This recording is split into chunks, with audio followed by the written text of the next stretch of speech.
Good afternoon and welcome to Managing Organisational Change. I'm delighted to welcome you to the Rebuilding Heritage programme, which is funded by the National Lottery Heritage Fund under their Business Support Programme. I'm Sarah Murray. I'm the Project Manager on the Heritage Alliance's Rebuilding Heritage programme. This is the second session of our events themed as From Survival to Sustainability. We're exploring the transition phase that we're now in and thinking about what we've learned from this last year that we can utilise into the future for the benefit of the heritage sector. This last year, many of us have experienced organisational change in a way that probably felt out of our control. This session focuses on dynamic approaches to managed change. A little bit of housekeeping for you before we begin. Audience members, your cameras and microphones will be switched off throughout.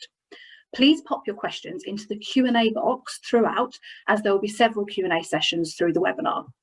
The chat function is switched on today. Please say hello, interact with your fellow attendees, and do let us know of any tech issues.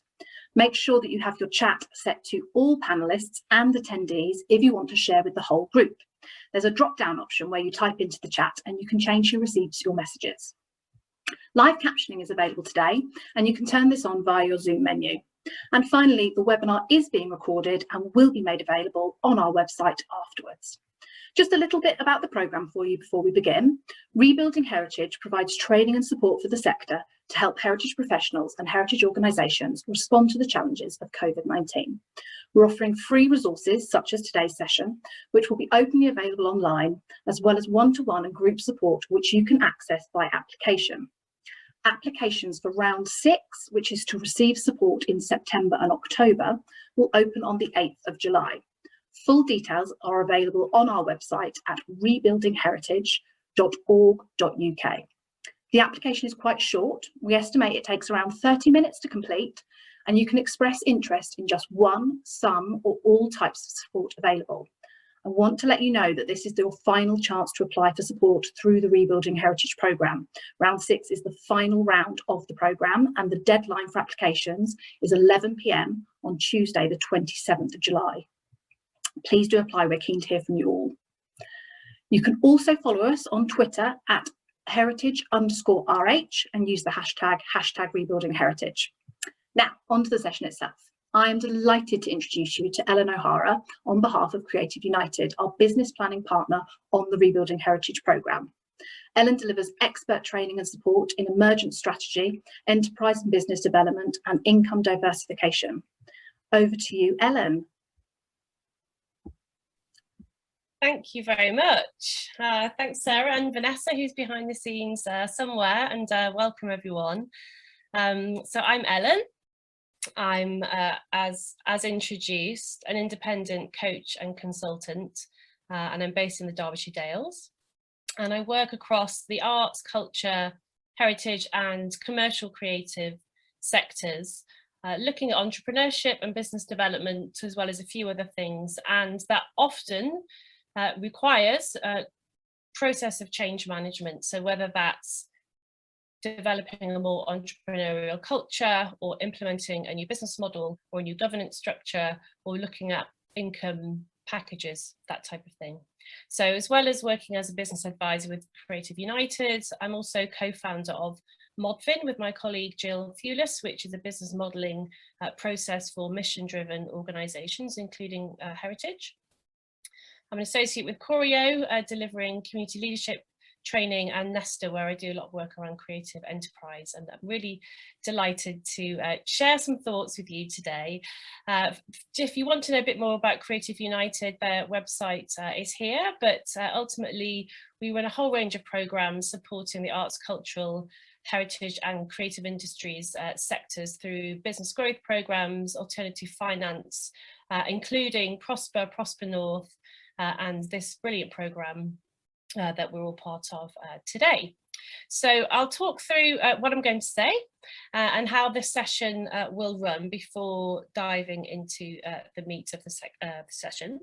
And I wanted to just share a few of the key themes that you had told us about in the pre-workshop survey, and this has really helped to shape the session today. So you can see some of the key themes here around navigating change from a leadership perspective, from a communications perspective, how we might manage rapid change or the continuous change that we're all experiencing resulting from COVID-19, what we can carry forward into the next years from the last 12 months, specifically how to engage people in the process, including consultations, working with board, working with volunteers, how we can manage that change from perhaps being, moving into being volunteer-led into different structures, and how do we hold on to that change? How do we prevent ourselves slipping back into our old ways of working? So I'm going to try and cover as much of this as I can in the time that we have between now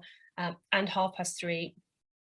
And the session is split into three broad sessions. So I'm going to start by talking about capacity for change and showing some frameworks around that to help us understand change. Then I'll spend a bit of time talking about planning in a more dynamic and flexible way to enable us to implement change and implement our new plans as flexibly as possible as we continue to experience change over the next year or so. And then I'll talk a bit more about implementing and managing delegating change from a leadership perspective, and we'll finish around 3:30. So in each of these sections, I'll talk for a little bit, share some thoughts, share some frameworks and ideas. I'm also going to leave you with some questions to take back to your organisations for you to reflect on, and then there'll be time for you to ask questions under each of those three sections. So do log your questions as we go. If you pose a question and I think I might be tackling it later in the session, then I'll just make a note of that.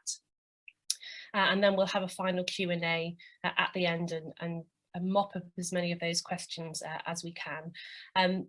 I'm really excited. We've got quite a big audience today, and I think it's really important for me to say that I do bring a whole wealth of experience and expertise to this conversation today, but so do you.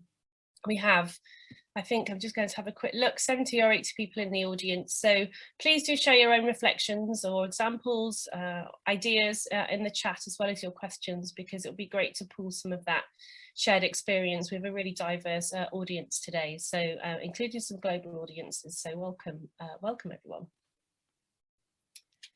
Okay, so I think the first thing I wanted to say when thinking about understanding change is that change is very much a social process. It's a human process, and I think we can sometimes forget this when we're developing our change plans and change protocols and writing our new business plans and all of these things.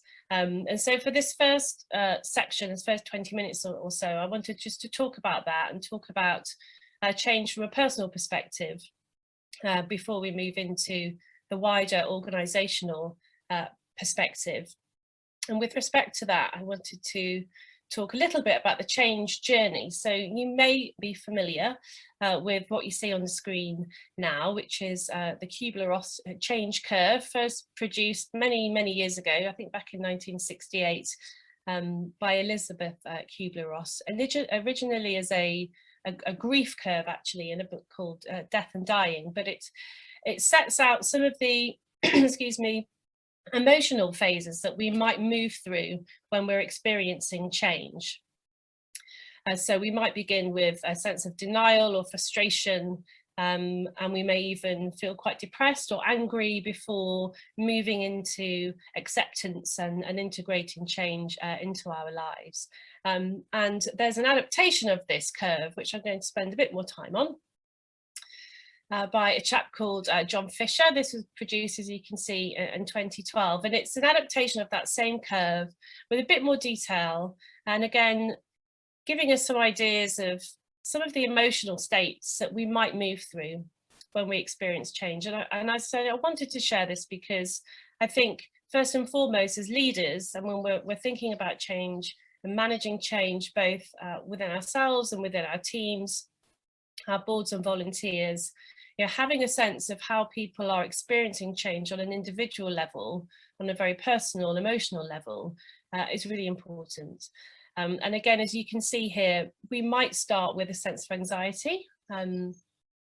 I'm sure most of us have had some sense of anxiety over the last year with the multiple levels of change that we've all been experiencing. Others might be quite happy at the thought of change. Again, there might be fear or anger or denial in the early stages of trying to bring in the new. There may even be guilt. So for organisations that have been through a restructure, for example, and maybe even redundancies, those that remain in their jobs may have a bit of sense of survivor's guilt, if you like, as they see change happening around them.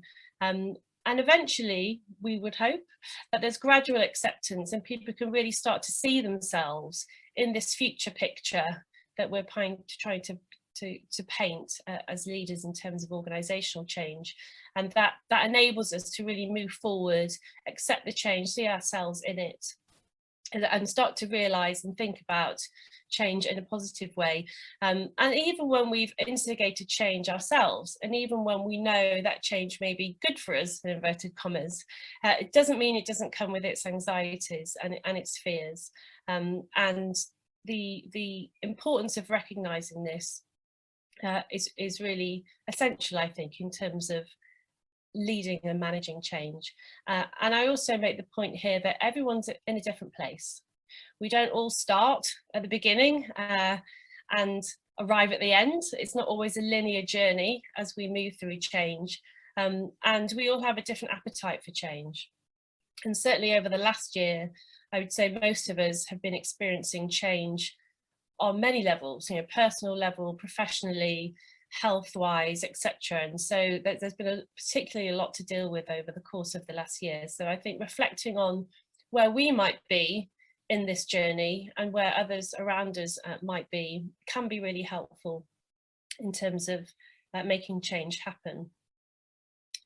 And so from there, I wanted just to share a few ideas in terms of developing our capacity for change and the capacity of our teams for change. So we all have a different appetite for change, and that changes depending on what else is happening in our lives and around us. So on the left here, we have a few considerations, things that might be happening from the perspective of those that we're managing and leading, and what we might want to think about in terms of a leadership approach. So for instance, initially, all of us tend to focus on what we're going to lose when things are changing. So in that scenario, it might be important to create some time and space to acknowledge the losses, whether they're perceived or real, and even talk in terms of grief. We might find that in terms of big change, whether it's building closure, complete job change, maybe the ending of a particular program of work, there may be a real sense of grief around that. That's important to acknowledge and make space for. People can often feel alone in a change process, even if we're all going through the same thing, even if we know that everyone's having to tackle the same differences and the same hurdles. So acknowledging individual emotions and responses as leaders can also be really important. And certainly in this last year, acknowledging that often people, we're experiencing change in many different aspects. So taking some time to understand the personal capacity that our teams might have, and to explore ways that we might support each other through organisational change can be super helpful. We all have a different threshold for change. Some are already experiencing change fatigue, in fact might have been 6 months ago or even 9 months ago. So from a leadership perspective, this could help us think about what's really essential to do now, what might be phased in and out over a period of time. And taking note of different levels of readiness for change, and finding a way when we're embarking on either a change program, whether that's a new business model or a new way of working or an entirely new business plan, finding ways to attend at each employee or volunteer at their own readiness level can reap rewards in the long term. Excuse me, it does take more time, most definitely, from a leadership perspective, to work in that way and to take more of an individual response, but if we can, I think making time for that really does reap benefits. And it's very much a listening process, I think, in the beginning. You know, when we're thinking about embarking on a change plan and beginning to kind of implement change, you know, what is it that we need to think about around that? And we can do lots of communication and we can do lots of planning, but I would say in the first instance, it's very much a listening exercise and finding out where people are and consulting where we can. So a few questions for you to consider around this might be starting by just understanding your own capacity for change. Are you aware where you might be in that change curve, for instance, at any one time? Are you the kind of leader who quite likes change and who really relishes change and therefore might assume that others feel the same? Or are you a bit more resistant to change generally? And, you know, how does that come through in the way that you make your plans and communicate your plans? And then leading on from that, you know, how might we understand the capacity for change within our teams better, and also help them raise their awareness of what they might be going through, how they might be responding, why they might be responding to change in certain ways.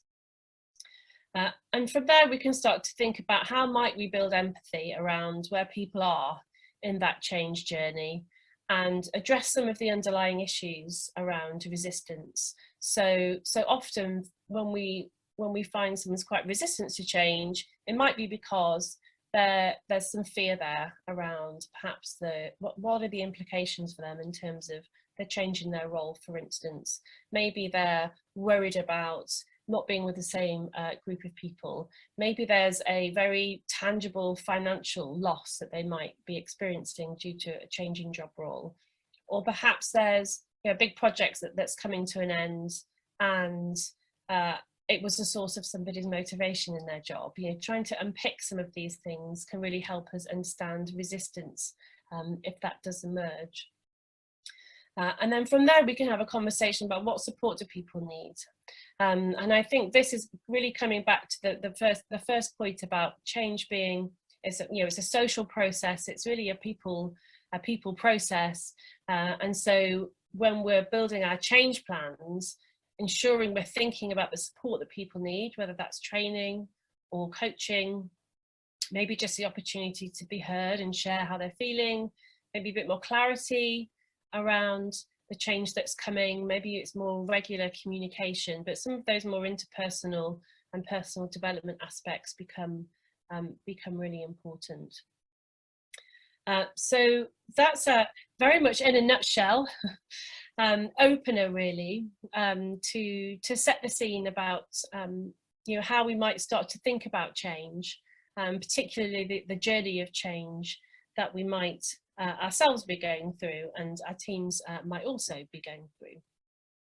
And so I'm going to just pause there for a moment and just see if there are any emerging questions that come through at that point. Whilst we're giving people a chance to pop their questions into the Q&A box, Ellen, we did have some that came in advance that, that I think would be interesting for everybody to hear. So somebody asked, how many people should be involved in change management decision making? Gosh, that's a really good question. And I'll talk a little bit about consultation in the next section, I think, but I think there's probably a couple of things to think about. How many people you involve in the wider conversation is a bit of a, how long is a piece of string question, in the sense that you might want to consult with everyone in the organisation. But if once you start to hone in on the decision making, it becomes a slightly different thing, because you may well have competing agendas or competing ideas. Ultimately, somebody needs to be responsible for making a final decision and be accountable for that decision. Doesn't mean that you won't invite lots of different opinion, but you might find, particularly where if a change is quite contentious, that you don't find consensus very easily, and therefore it may be a process of seeking consent over consensus, if you like. I suppose the exception to that might be where the ultimate decisions are made by the board. Well, you'll have some kind of protocol there in terms of how many votes you need to be quorate, for instance. But I think usually I would say it's fine to invite lots of people around the table as long as you're really clear about who makes the final decision in the event that you can't find a consensus. Yeah, I think I've never really thought about it like that before, the consent versus consensus. That's really interesting. What if you're in a scenario where you have kind of one or a small number of members of staff who are particularly resistant to change? Yeah, I think I would go back to the points of really trying to understand what's underpinning that resistance. You know, what's really behind that, to see if you can unpack it a little. And I think this is where, as a leader, this is where coaching can be really powerful. So rather than just continually trying to reinforce a message or to just expect people to kind of pick up the plans that you're trying to outlay, but just take the time to understand what's behind that resistance. And it could be very different. You could have a whole team of people that are all expressing resistance, but it could be for very different reasons. So I think taking some time to understand that, apply a bit of coaching to ask questions, to unpack, to listen, and to try and build a bit of empathy around that. And I think from there you can start to agree a way forward together that meets the needs of that particular individual.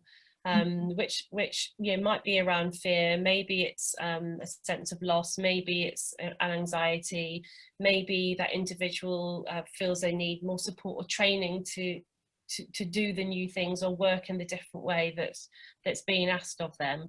And we can all make assumptions about why people are resisting change, and we all do it. We all kind of project our own experiences and our own points of view. So I think taking time to understand what's underneath it will go a long way.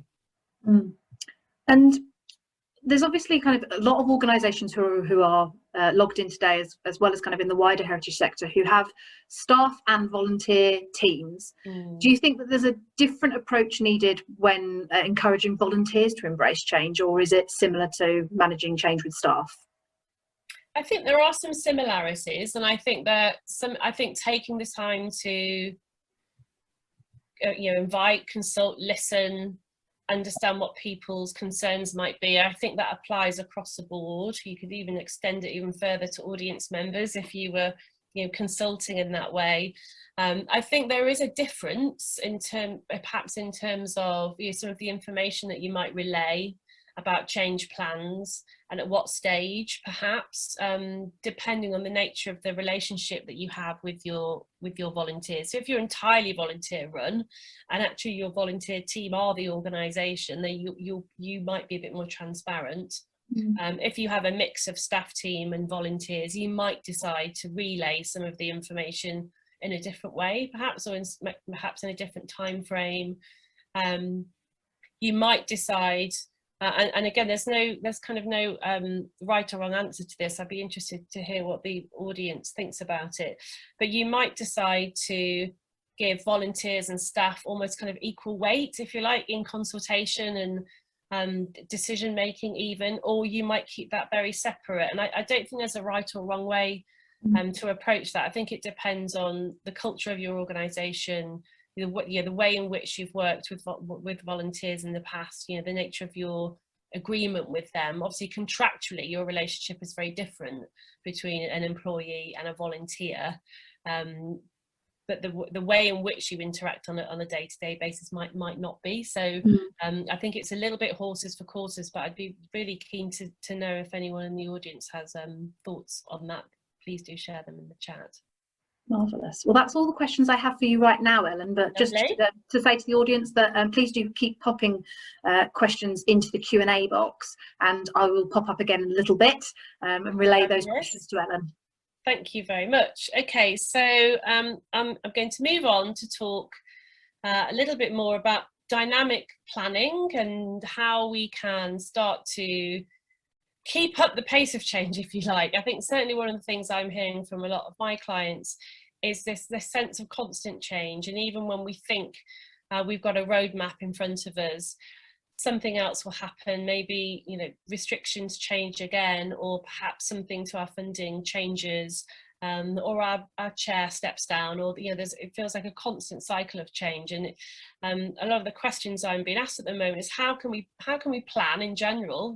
How can we business plan, and how do we kind of navigate our way through the need to have a bit more of a flexible plan so that we can continually manage change, if you like, if we go. So I'm going to share just a few thoughts around that.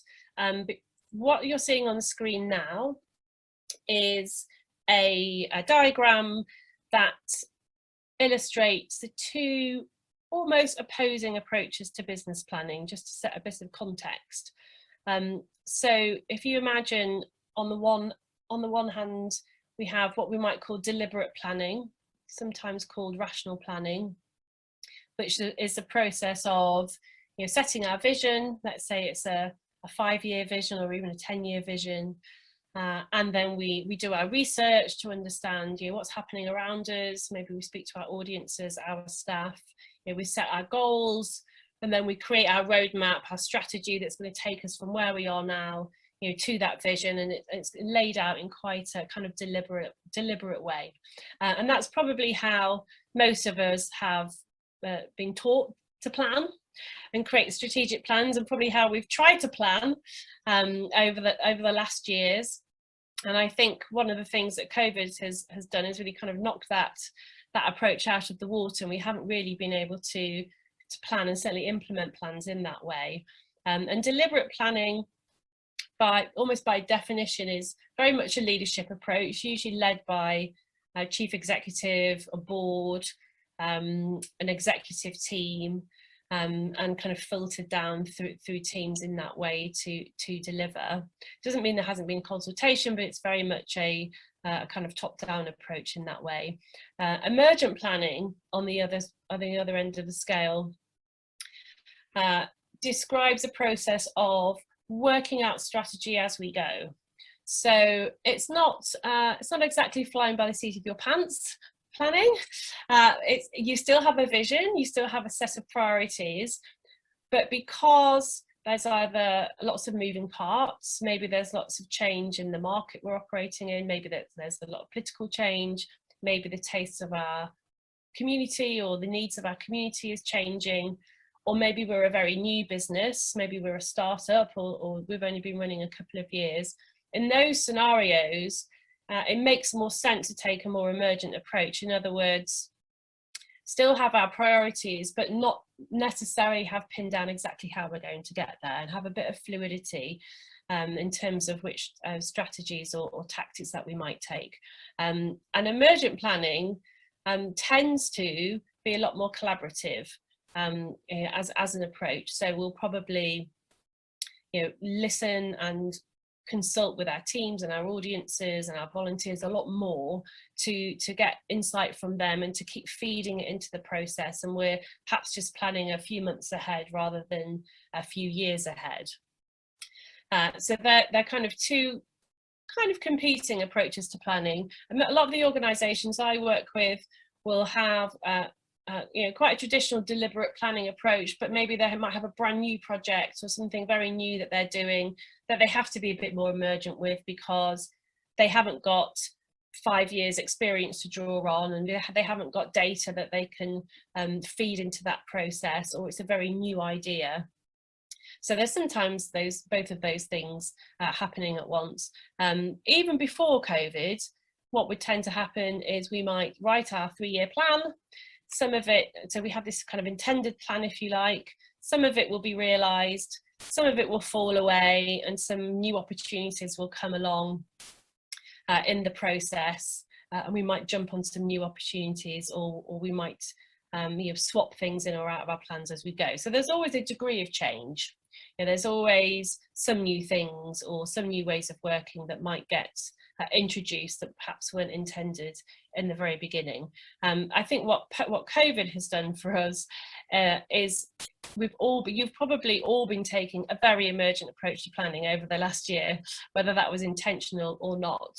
And that's because when there's a high degree of uncertainty and change in our external environment as well as within our organisations, we just can't take that rational approach. We can't just say, this is where we want to be in 2 years, this is exactly how we're going to get there, and just blindly follow that, because there's too much that's out of our control and too many moving parts.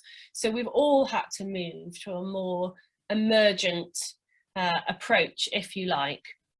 And I think that's been happening over the last few years anyway. I would say that the pace of change in life in general has been increasing year on year on year, whether that's digitisation or Brexit or whatever it might be. So I think over the last 10 years, we've probably all been moving to a slightly more emergent approach in the way we work anyway, but it feels very acute at the moment.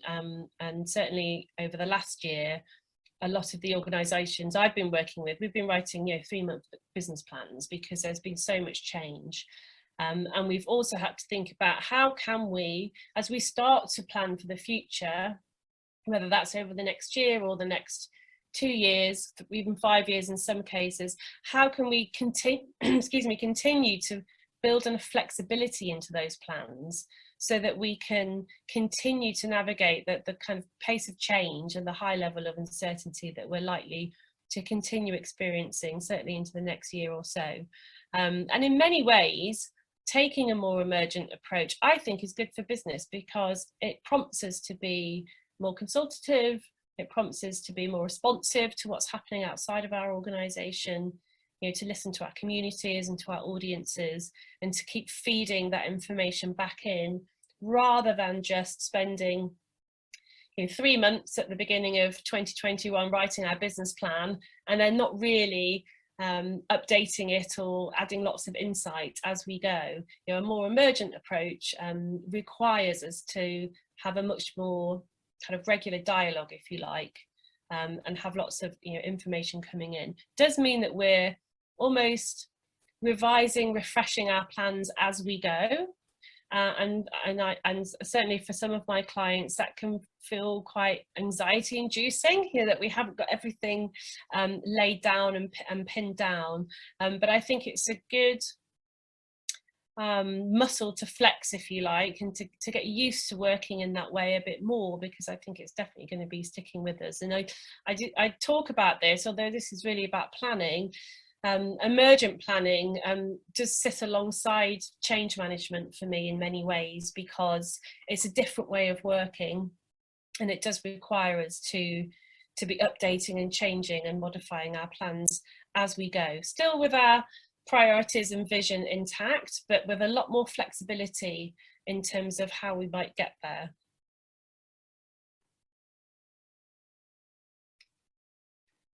So what does dynamic planning really mean in practice? So how can we kind of make some of this a bit more practical and useful for you? In practical terms, it means kind of reducing the length of our business planning cycle. So you might be working on a business plan now, you might be thinking about introducing some change within that, whether that's new ways of working, hybrid working, maybe you're using your building in a different way, maybe you've had to restructure staff teams, all of that's still very relevant, but we still need a business plan for that to sit within. And a more dynamic approach will normally mean reducing the length of our business plans essentially and revisiting it more regularly. So many of the plans I'm working on at the moment are 18 months. I don't think I've written a 5-year business plan with a client for 2 or 3 years. They're getting shorter and shorter, and I think that's okay as long as we're clear on the long-term vision. For some organisations that's very difficult, so if you program work where you perhaps need to work with partners or book in artists, for instance, that you need to book 2 or 3 years in advance, some of that can be pretty tricky, but otherwise it's really about having a detailed plan that only really looks at a year or 18-month horizon. It also requires, so whether you describe it as emergent planning or good change management, it really requires increasing the flow of information and conversation between you, your teams, you, your volunteers, you and your board, you and your community, so you've got regular information coming in and out of your plans, if you like. So more regular dialogue, more opportunity for you to update others, what's happening, what's changing, how things are evolving, more regular check-ins. Doesn't necessarily have to mean more meetings. Usually when I say this, I hear a groan of, oh no, does that mean more meetings? We already have so many meetings. Doesn't have to mean more meetings, or certainly doesn't have to mean the same number of hour-long meetings. It can be much shorter sessions, just ways for you to check in with people, and that can be 15-minute stand-ups with your front of house staff to just hear how perhaps a new reception process is working, for instance, or lunchtime check-ins, or maybe now using some of the digital tools that we have to share information or gather new information to feed into our plans. And that allows us to be more responsive to the needs of our audience, of our staff, of our volunteers, and of our contractors, all of those people that are on this journey with us in terms of change and developing our business plans. And I think being responsive, to me, is really what dynamic planning is all about, and what good change management is all about. We still have our sense of direction and where we need to be, but we were comfortable enough to be responsive and change direction slightly where we need to. And if we've got good, timely information, then it should allow us to make quick decisions when we need to. And I think we've all had to certainly do that over the last year, as things have changed and chopped, and things that we couldn't even imagine have happened. And I think it's a really great discipline to foster in any organisation. How can we make the decision making process better, more efficient? How can we create the conditions for ourselves as leaders to make quick decisions when we need to? We've already had enough information to think about for something, and where possible, where might we be able to distribute authority and decision making differently, so it's not all held at the top? I mean, that's certainly a new way of working for a lot of my clients, but something that can really aid the change process, because it helps to give autonomy and ownership to teams and to volunteers, even to communities, whoever it is that you're working with. I think what I would say about distributing decision making, it's not possible in all scenarios. Just coming back to your previous question, sir, about how many people need to be involved in the decision making process. I think there's probably two layers of decisions to think about. There are those really high level strategic decisions that absolutely still need to stay with the board and the chief executive or the executive team. But operational decisions, there's lots of room there for that authority to be distributed differently. And I think as long as teams and even volunteers feel supported, and they've got the right information, and there's a really clear structure for making decisions, or some really clear criteria, values that you work to when you're making decisions, there's no reason why we can't share that authority in a slightly different way. That allows us to be more dynamic, and it really helps the change process, because it's not all held at the top of the organisation, meaning we can be a bit more proactive and not just responsive to what's happening all around us. And the other thing I would say as a tool, business planning tool, is consider scenario planning over one set business plan. Also, really helpful when you're moving through a change process. So you don't just have one set path, but you've been through a process of imagining different scenarios, different ways in which you might implement the change that you want to see. And then as a team, you can think, if this scenario plays out, then we'll follow that roadmap. But if this scenario plays out, then we'll follow this roadmap. So you still have a plan. It just means that, again, when we're experiencing high degrees of change and uncertainty external to our organisations, it's not always obvious what the best route to take might be. But going through a scenario planning process can be really helpful in illuminating the options. And then again, as leaders and as teams, it's much clearer for everyone to see which option is the right option as a particular scenario unfolds. I could spend the hour and a half just talking about scenario planning, so I won't go into too much detail there, but if anyone does have any particular questions about how that kind of process and how it can be used in planning and change, I'm very happy to talk a bit more about that. And this image here, by the way, this is a staff consultation workshop. So an organisation that was about to embark on changing their business model, actually, and moving from 4 quite distinct departments into a more programmatic way of working. It was going to be quite a big change. Some redundancies, some new opportunities, lots of changes in job description, and the consultation process around that was quite lengthy and was quite in-depth and did go over some months. That was alongside a more formal HR process because there were some restructures there. But we had long questions about, you know, who should be involved in that process, you know, how long should those conversations go on for. You know, ultimately he will make the decisions about, you know, which route to take, and that particular organisation was very very democratic in its ways of working generally. Inclusivity and openness were one of their core values, so for them a very wide and quite lengthy consultation was the right thing to do. And you can think about what might be right for you in your organisation depending on the culture that you have now and what you think would be useful for you. I wanted to say a little bit about creating the conditions for experimentation in relation to change. I think often we feel like we need to make change, but we might not always know exactly where or how, or perhaps some ideas have been decided upon and they are completely new and we might not really have had time to road test them. So I just wanted to share a few thoughts here. Often I talk about this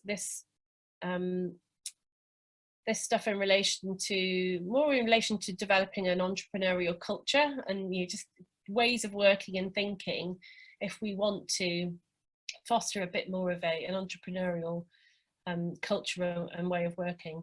And it links to the slide before around dynamic planning.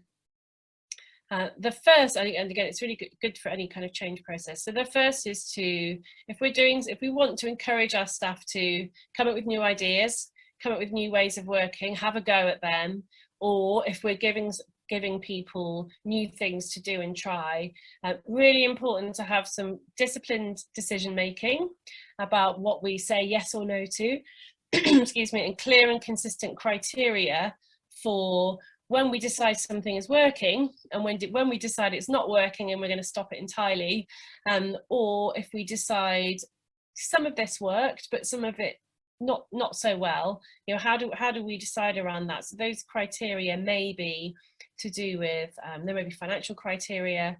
So if you're introducing a new paid for program, for instance, then you might want to test sales.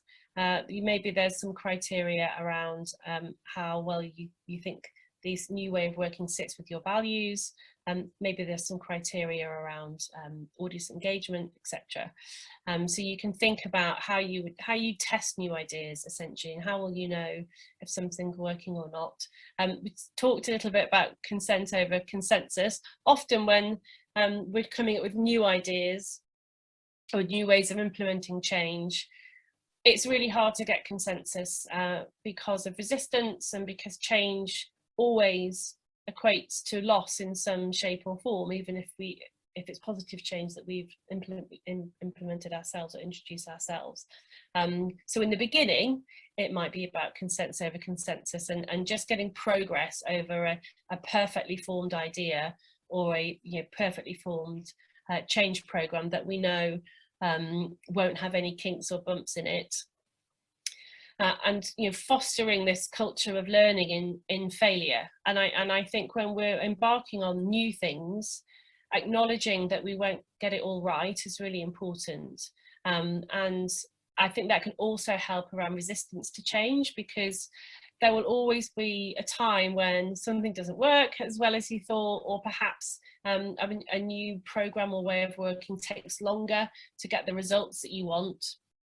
And those slight bumps in the road can be an opportunity for resistance to say, I'll see it's not working, or it hasn't gone the way that we thought, let's go back to what we were doing before. So I think talking about experimentation and learning and failure can be really helpful, because it just reminds us that when we're doing something new, it won't always turn out exactly how we expect, but it doesn't mean it's not working. The important thing is that we take time to pause, to review, to draw out the learning, and to iterate whatever it is that we're doing, and move forward in that way. And that could, as I say, be about a new program, and maybe it's about hybrid working and you're trying that for the first time. It might be that you're trying a new format for team meetings. The change can be quite small. Not getting it right first time is good. It means that you're pushing yourself. It means you're taking creative risks. It means you're innovating, and you can't do that without some degree of failure. So definitely thinking about learning and failure is important. And I would consider the concept of micro change management, and I've put a link to an article here which you can read after the session today. And this is a slightly, I wouldn't say it's necessarily a recent idea, but I think it's a more recent idea, and certainly into kind of change management conversations that I've been having. And it's just the idea that even if we make the decision that we need almost wholesale change, maybe we need to make some big changes in our organisations, we don't have to do it all at once, especially if everything is new. Because if everything is new and we're likely to have some bumps in the road with everything, might it be better just to take some very small steps? And this article here just talks about really how we might break down a big change programme into its component parts. How might we take very small steps, not least so that we can take everyone on that journey with us in a slightly different way, but so we can be experimenting and pausing and taking on board what we've learned, iterating, and then continuing with the change process in that way. And I think that experiment, iterates process, it's very common and familiar in kind of startup land, where I spend a lot of my time, and a bit less familiar, I think, in larger organisations that have been in existence for a long time and that have quite well-established ways of doing things and processes, and it can sometimes feel quite risky to be trying lots of new things, but that end of change, that more kind of innovation end of change, can still be very disciplined. It can still be a process with a beginning and an end. It can still be managed. It doesn't have to be high risk. If we're taking small chunks, we can think big, but we can start small to try and de-risk things as we go. And I think it's good discipline in terms of experimentation in relation to change. Just keeping an eye on the time to make sure I don't talk too much.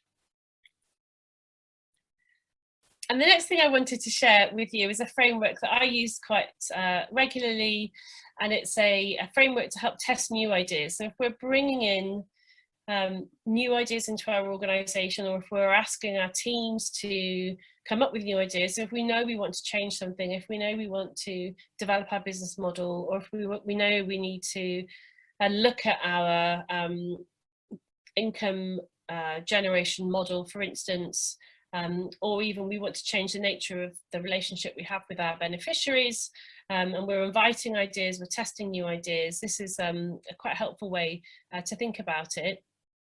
So it's called the Desirability, Feasibility and Viability framework, and it's a 3-point framework with some questions that you can think about to help you test ideas as they're coming up and as you're starting to put them into practice. The first point, the desirability point, is this prompts us to think about, is this a really desirable solution? In other words, is it one that either our customers or our audiences or our beneficiaries really need? So this might be, when we're thinking about developing a new program, or maybe we're thinking about how we might be using our building in a different way. We'll have lots of ideas, but how do we know it's one that our audiences really need? The second point about it needs to be a feasible solution. So it needs to be something that we can do uniquely well as an organisation. So something that really builds on our core assets, our strengths, our capabilities, something that we can move on. Often when I'm going through a process of idea generation, we have lots of great ideas, and there might be great ideas for a different heritage organisation, but they're not necessarily great ideas for us. So I think kind of testing, we've got this new thing that we want to do, are we the right people to do it? So that's that second point. And the third point is it profitable? And this means that you may be a charity, you may be a non-profit organisation. That doesn't mean we don't want to try with some of the things we do to generate a surplus so that we can move towards a more sustainable business model in the longer term. And that may well be the overall change you're seeking to achieve in some cases. So this is about, we have an idea, is it desirable? Is it something that people really need? Are we the best people to do it? Does it really build on our strengths? And is there the potential for some surplus to make it viable in the long term? And you can create your own framework using those three ideas for testing and evaluating ideas. And what I usually do with the client is just take those 3 points: desirability, feasibility, viability, and come up with a few questions that are relevant for that particular idea. So desirability, it might be, how well does this meet the needs of our particular audience, or is this a growing trend? Feasibility might be around, does it play to our strengths? Do we have the right partners in place to help us deliver this idea? And if not, is there some change there that we need to think about? Viability might be around, are people willing to pay, or is someone willing to fund this? Is it easy? Is it something we could repeat? Is there a sense or some evidence of making a surplus in the long term? And what I've added here, just for reference, is what we call a kind of assumption mapping canvas that can help take some of those questions around desirability, feasibility, viability into a more evidence-based decision-making tool. So, for instance, if we're saying one of our assumptions, let's say we have a new membership scheme, and it's for our kind of regular visitors, and it offers them time with the curatorial team that look after our collection. And we might say that we're going to have just 2 layers, a really high kind of layer that's £1,000 a year, and then we'll have one that's £10 a year. And so there's an assumption there that our regular supporters are willing to pay £10,000, or more importantly, that they want to spend time with the curatorial team. So there's an assumption there. And then we would think about, what evidence do we have to back up that assumption? And maybe we already have evidence. Maybe that's what people have told us. Maybe we've consulted, maybe we've done surveys, maybe we've done some research already. And if we haven't done that, what evidence would we need to back up that assumption, and how would we collect it? And you can start to fill out a grid like this, and it can be really, I think it can be really helpful in a change process that's around income, that's around new business models, that's around new ways of structuring programs, because you're likely to have lots of ideas, and we need to go through a process of filtering through those ideas, checking our assumptions around them about which ones might work or which ones might not work, but importantly building the evidence base for why we might take an idea forward, or why we might not. And this can also be really helpful in terms of managing resistance, because we might hear conversations around, well, we tried that 5 years ago, so we don't think we should do that now, or that wouldn't be a good fit for us because.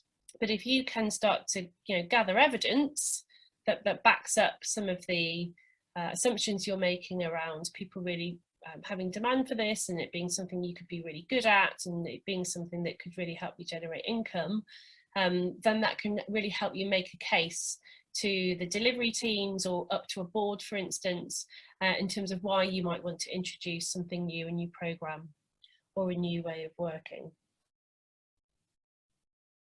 So a few questions to consider around dynamic planning in relation to change. You might think about, how can we increase the flow of information that we have between perhaps the board and the executive team, or the executive team and the wider team, or your team and your volunteers.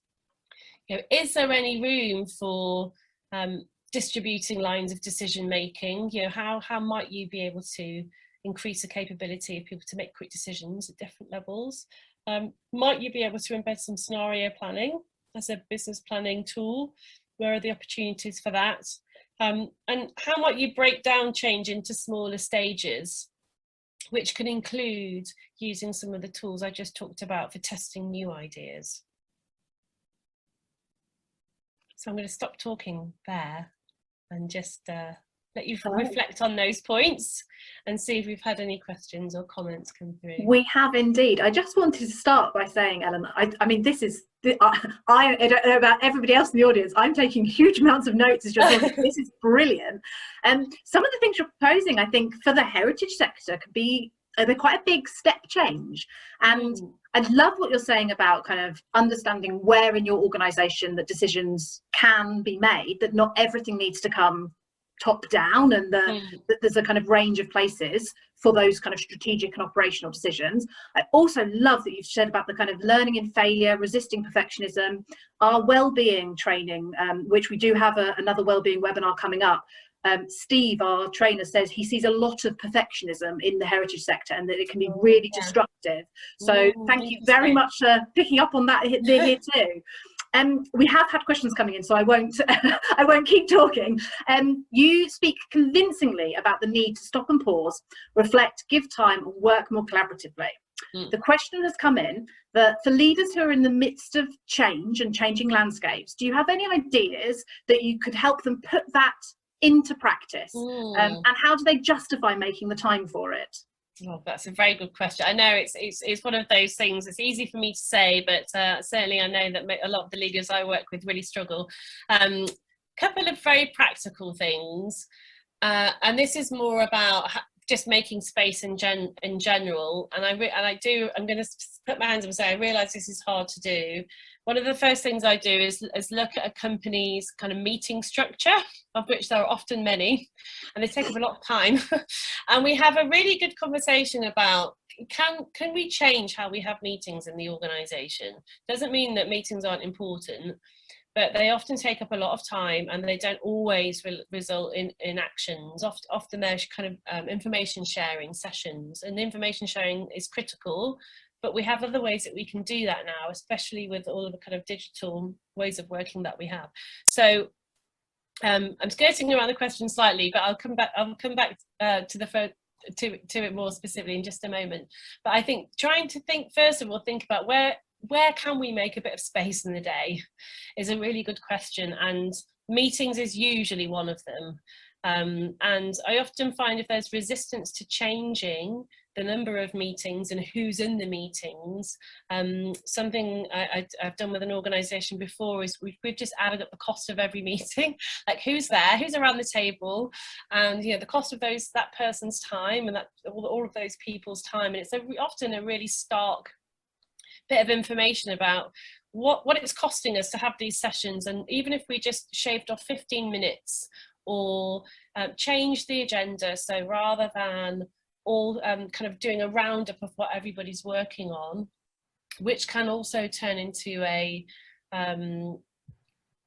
sometimes too much detail for that particular forum, and change it to a reflective session. So rather than coming and sharing with you all the programs I'm working on and where I've gotten to, just come to you with the challenge I have, or just come to you with a bit of insight that I've found, or just come to you with something that I've reflected on, and actually invite people to run some meetings differently like that.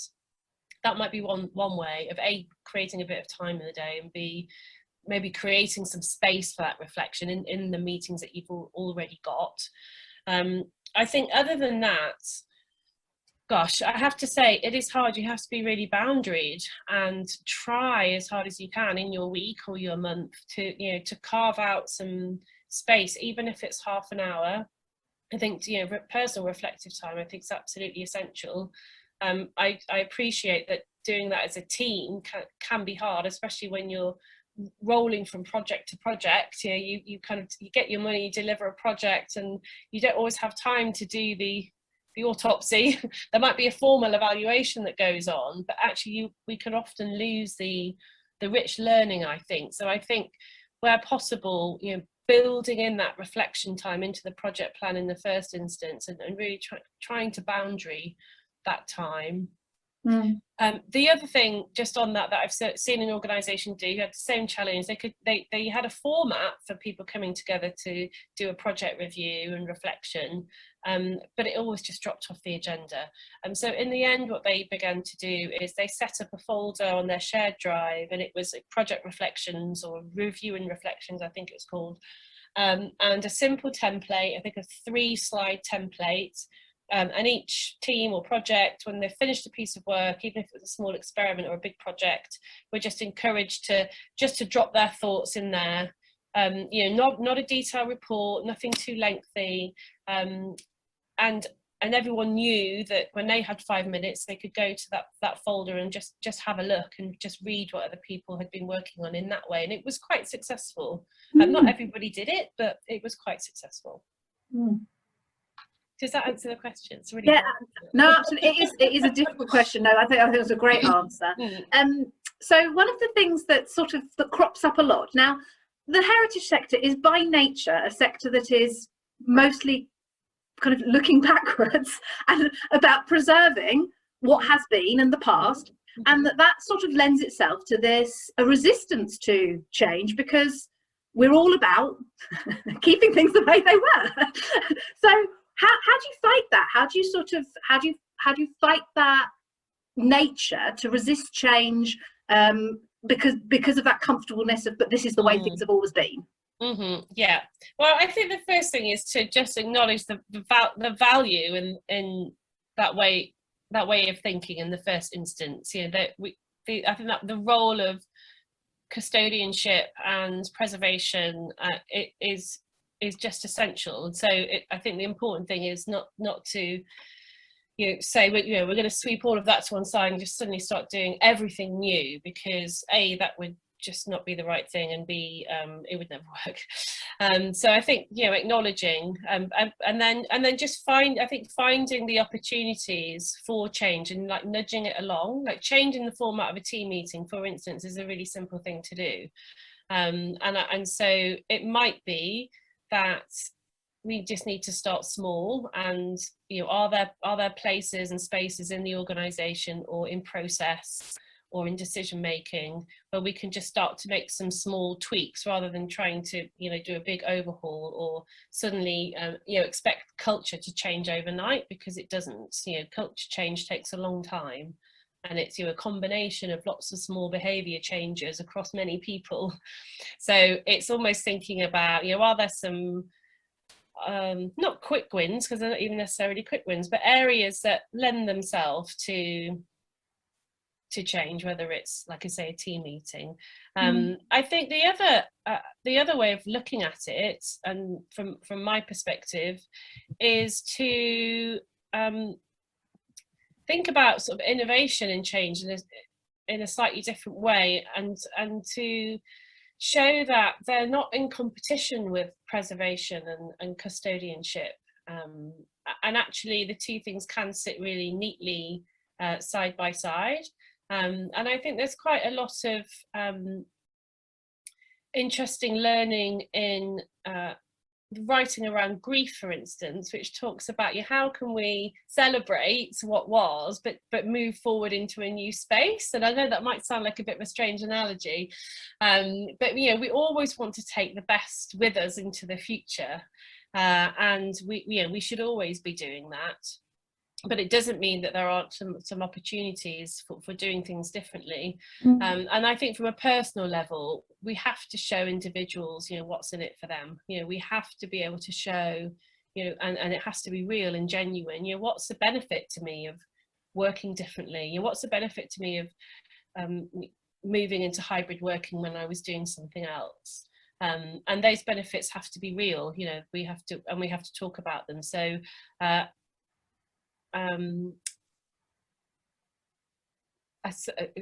some respects it's a presentation task, but it has to be real, and it has to come through consultation, I think, as well. Yeah, does that help? Yeah, no, it's all really interesting, Ellen. So an interesting question here about bringing in external help for change management process. So thinking about kind of the reflection here is that projects and organisations often bring in change managers at a time where the decision has already been made about what change is going to happen. So do you have any thoughts on that, and do you have any thoughts on bringing in external help? Yeah, I do, and they're probably very specific. So obviously this is very personal, and I'm not speaking on behalf of Creative United or anyone else here, but I don't describe myself as a change manager, but often that's the role I'm in. So often I might find myself working with a board and a chief executive on a new business strategy, which will inevitably include some change. And my personally, I wouldn't feel comfortable working with an organisation that had already pretty much developed their strategy and actually just needed someone to help them implement it. There are people who can do that and do it very well. My preferred preference is to be involved a bit earlier in the process, because I place a lot of emphasis on staff consultation, and sometimes that's happened and sometimes it hasn't. So my personal preference, and I would say I am an external person in that sense, would be to work with an organisation from the beginning, and to involve staff, volunteers, even the community audiences where possible, of course the board, maybe even other stakeholders, in the development of that change plan, so that by the time implementation comes, there's people are on board and there's a sense of ownership, and okay, maybe not everything that was suggested has come to fruition, but there's a clarity and an understanding about the rationale for change, where these decisions have come from, etc. I think there are people, and I have colleagues, and I hold them in very high esteem, who do what you just described, who are really more about helping an organisation implement change, and so they would have a different role in terms of working with the leadership team to look at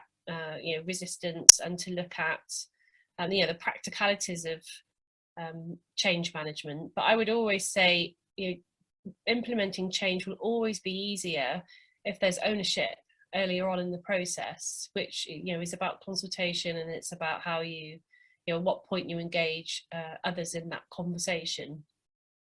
So I think external, whether it's my version where I come in very early and like to be involved right from the beginning, or the other version, I think can both be really valuable. And I think the other thing I find myself doing a lot, which can also be really valuable, is helping a board or an executive team reach consensus where there isn't, which is often the case. So I think from that perspective, it can be really helpful to have an outside eye or some outside support, because if there was consensus, then it would be easy, right? You would be able to come to those decisions very simply, but often that's not the case. So that can also be a really useful time to use someone externally.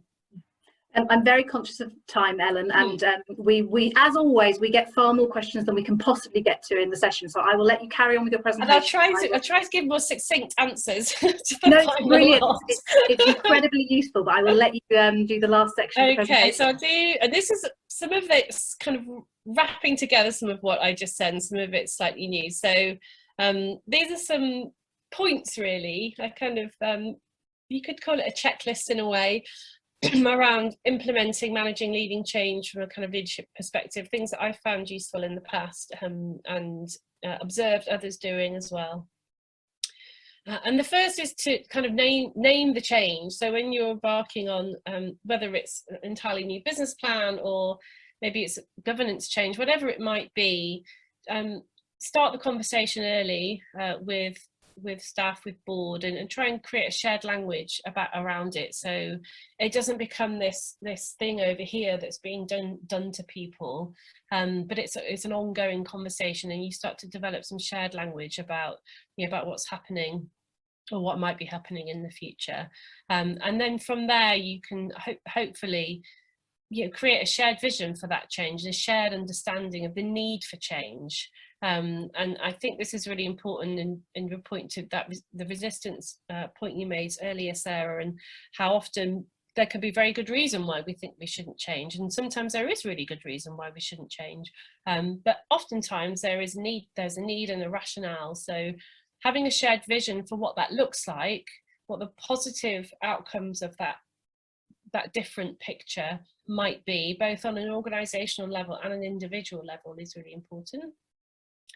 Be as clear as you can in the communication of the rationale, the benefits of change, and also the threats of not embracing change. So there might be cases where we're on a critical path, and if we don't do something differently, we're in danger of having to reduce staff, or even close, or something even more drastic than that. But that's really about telling a good story as well in relation to the vision, and having language that means something to people around rationale and benefits. Point 4 is what I talked about at the beginning, really, which is taking time to help people unpack and share what change will mean for them on a day-to-day basis, and identify what support they need.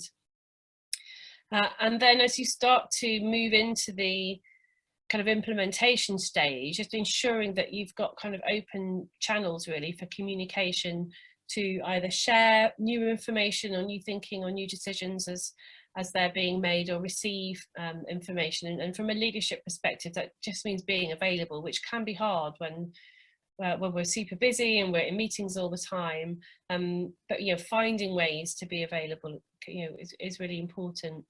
And then that should lead to some kind of transparent plan, something a bit more tangible, where individuals and teams and volunteers and boards you get some clarity around their role in implementing change, and what will they be doing, how will their performance or be measured, or what kind of impact ought this change have over what period of time. And importantly, linking back to the points around experimentation, what's the rationale for changing direction again if that's needed? Is there another review period? At what point are those milestones happening?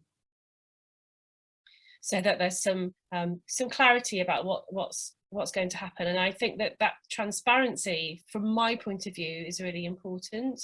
I think there's an interesting, we'll see if it comes up as a question, but there's an interesting conversation to have about what level of information do you share at what stage, especially when we might know that big change is coming, or a decision has been made to make quite big change. And I think that's, I've changed my mind around this, I have to say, at times. I've always been a very strong advocate for as much transparency as possible, and I think on the whole I still am. But what I've noticed in the last year is that for some organisations, the levels of anxiety among staff have been so high because of the impact of the pandemic on all levels, that actually continuously sharing and change and decisions and consultation has been a bit overwhelming. And so some organisations that might have ordinarily been very transparent have actually held back a bit, and they've changed their strategy around that. And it'd be really interesting to hear experience around that. I think it's quite an interesting one. And then you might want to think about the role of change agents or change champions within your organisation or your community to help kind of shepherd the change as it occurs. So a change agent, there might be particular people in the organisation that you feel could take on that role. They're almost like the designated person that we go to when we want to find out information, or who perhaps shares information or decisions when they're made. Or it could be slightly softer than that. So there could be people within your organisation, within your volunteer community who are real cheerleaders, and that they're behind you and they're supporting what's coming next. Maybe they have quite a lot of social influence, so they would be great people to have on board, to be supporting others through a process. And I found that strategy personally really helpful for me a few years ago. Before I went freelance, I worked for an organisation called Cockpit, and we were a large artist studio provider, and we moved from being a managed workspace for artists into a business incubator. It was a big cultural shift. Even using the word business was very new, lots of resistance. And it was a 5-year change program pretty much, and there was a clear rationale, and it was actually really about supporting the artists to all be a bit more sustainable, so that as an organisation we could stop fundraising, that we could be financially self-sufficient. That was the kind of big picture story. But along the way, that meant quite a lot of change, and the things that I found really helpful were identifying those artists within this community of 150 who really had the ear of everyone else, who could really challenge me on some of my ideas, but similarly you kind of form a little kind of a focus group, if you like. It was very transparent, everybody knew who they were, and different people came in and out of the group, and it was so helpful because I didn't have a change team to help me with that. And there was a lot of resistance. So to the thinking about who those champions could be really important. And similarly, you might want to think about, are there 1 or 2 people on your board who could champion this particular idea or process or whatever it is that you might be wanting to move through, to help with that. I could talk very quickly about consultation. I think striking the balance between consultation and accountability is important. This goes back to the, how many people should be in a decision-making process. You can see a team here from an organisation. They were looking at new ways of generating income and decided brilliantly, I think, to send an individual from each department, and people pulled their ideas together, and it was a great way of consulting. But then each person had to go back to their department, and someone still had to make a decision in that department. So knowing who's accountable for decisions is still really important, even if you consult widely. And having the value of different and diverse perspectives when you're developing a change plan is really valuable. So do think about who you can involve in the conversation and where. It does help to build ownership and agency, or can do, and can help with resistance.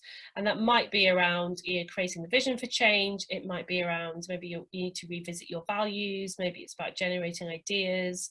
Maybe it's about scenario planning, or there could be other areas that you feel are opportunities for consultation and co-creating change, so that there's real ownership across the organisation. Can we really manage culture change? I'm going to talk through this fairly quickly. Again, I could do a whole workshop on this. I would say, controversially, no. We can't manage culture change, but we can create the conditions for it. And there are different things that we can work with. So we can look at our vision, rework our vision, maybe revisit our values. Maybe we can change some processes around decision making, for instance, or meetings, those sorts of things. I think it's interesting to think about what are the symbols and stories that we carry with us as organisations, and I think particularly arts organisations, cultural heritage organisations, often there's a lot of symbolism about our role and or our founders, or the way we do things here, and I think it's quite important to just surface those really and see, is there anything there that's either holding us back or could propel us forward if we embrace or dial things up or talk about things in a different way. And the final point is our own habits and behaviour. So I said before and at the beginning that change is really a social process, and change happens when we all change our habits and behaviour and perspectives en masse. That's really how culture change happens. It certainly doesn't happen overnight, but it is something that you can create the conditions for and to support people through, and to nudge along gently by giving people small chunks of change to digest at once. And something that I'll close with before I share my final questions with you is, again, just another bit of food for thought really about the idea of micro change or marginal change. And some of you may have remembered Sir Dave Brailsford's comments back in 2012. He was our kind of Team GB cyclist coach, and he talked about this idea of marginal change. So if we look at so in this case cycling, we want to improve the performance of cycling. Well, if we break down all the different components that link to that, and we just improve them all, change them all by 1%, and we keep doing that slowly over time, eventually we'll get we'll see a really big difference. And I think we can apply that to organisational change, especially when it feels very big and weighty, or if we feel like actually we've got quite a lot of culture change to move through here. I think thinking about marginal change can be helpful. I have other colleagues who are a bit more of a rip off the band-aid approach, and would go for kind of swift, sharp change probably in favour if it's big change. I think there's kind of two schools of thought there. But you can, if you're not familiar with it, there's a link here. You can have a look at the original interview, and there's lots of reading and writing around the marginal change idea, which is quite interesting, I think. So some final questions for you guys to take away. How might you tell a more compelling story around change internally? So whether that's around the vision for change or the rationale or the benefits of change for the organisation and the people within it. Which aspects of the process might benefit the most from consultation, and who should you involve and when? Are there any quick wins that you can help nudge habits around? I always come back to meetings. It's one of my favourite things to change first because you can do it really easily. Who on your board or your staff or your volunteer teams might be your change champions? Who might be good to work with a bit more closely when you come to the implementation stage? And that's my final pause for questions. Marvellous. Brilliant. Thank you so much, Ellen. So we've got a question here to do with the impact that size of organisation has on change. So somebody saying that their experience is that in a small organisation, that one kind of determinedly resistant individual can be more obstructive than in a bigger organisation. So kind of, can you suggest any strategies for smaller organisations, but also, Ellen, perhaps speak more generally about the differences in change management at kind of the smaller end of the scale and the larger end of the scale? Yeah. I mean, I think size has a huge scale has a huge impact on a number of reasons. So I'll talk about that first, and I'll talk about what will happen in that smaller scenario. I mean, some of it's common sense in a way. A larger organisation can just take a lot longer to move in any one direction or another, but it does depend on the culture of the organisation. So it's not necessarily the scale. It might be around, it's just often in larger organisations there's more hierarchy, so the decision making takes longer, and so it's those sorts of things that mean we have to work in a slightly different way, and perhaps ensure that there are designated people who help to communicate information and pull information back in, whereas in a smaller organisation you can do that much more easily because you'll probably have a team meeting and everyone's in the same room, or those sorts of things. And in larger organisations, you will often have very distinct departments that do very different things. So again, it can be much, and so in those scenarios, you might tend to have a bit more conflict between teams, even where one change is really benefit for one but not for the other. So again, you're getting consensus and breaking down silo working can be harder. So it can still happen in smaller organizations, but a lot of the smaller organizations I work with tend to have much flatter structures, so implementing change on the whole is easier, but there are exceptions. And I think the point you make about, if you have one person, it does have a bigger impact, because it's almost a kind of ratio thing. They may only be one person, but if they're 10% of the workforce, then that's still 10% of the workforce. And I think in that situation, again, I would go back to what I said before, which is really spend time with that person to understand specifically and individually what is it excuse me, for them, and is there anything you can do to make the change beneficial for them? And if not, you might have to have some difficult conversations about their long-term position in the organisation. I mean, you obviously have to be very careful around that. There's lots of employment law and HR considerations to make, which I don't claim to be expert on at all. So you might even want to take some advice on that first before even embarking on those conversations.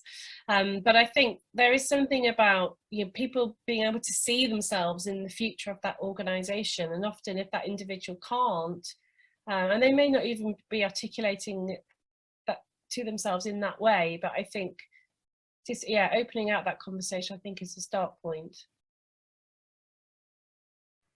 And then kind of connected to that in terms of individuals within an organisation, is how can you, once you've made change, how do you prevent people slipping back into old ways of working, or holding on to the kind of, but we used to do things like this?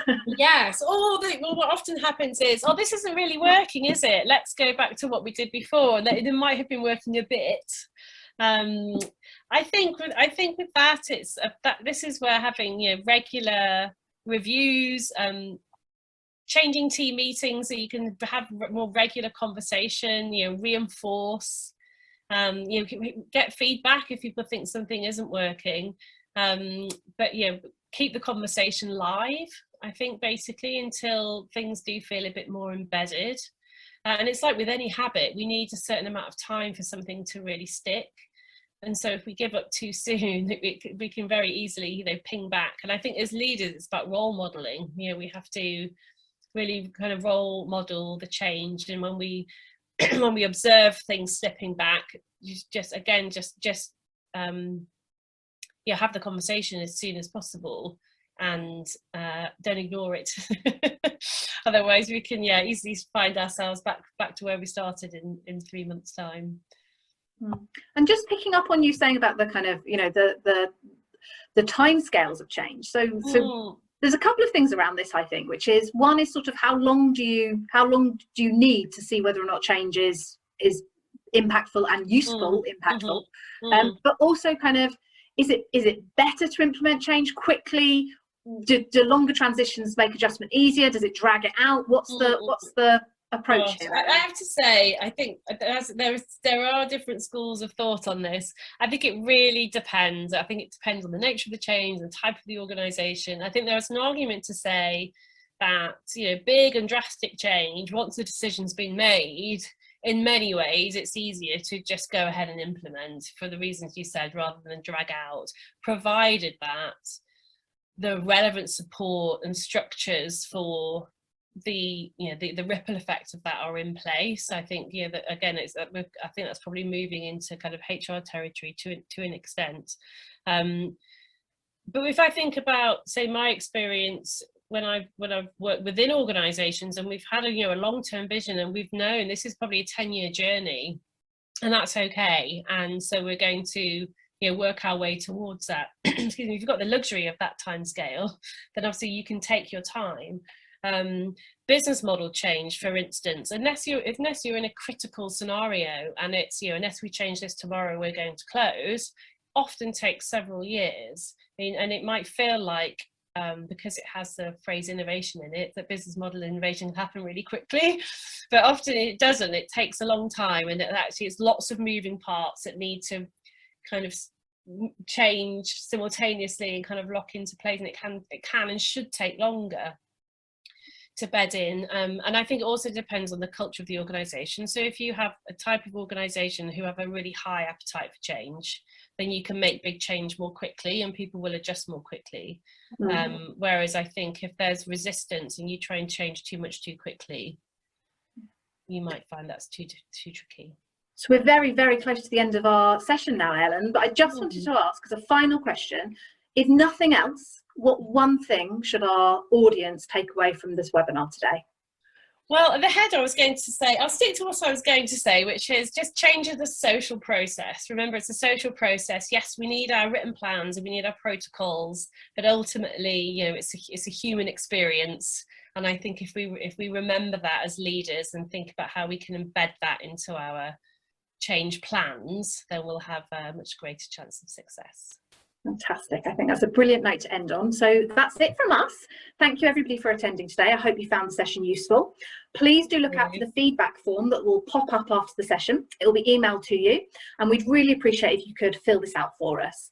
And finally, if you do want a bit more information about the programme and how to apply for that final round of one-to-one and group support, the website is www.rebuildingheritage.org.uk.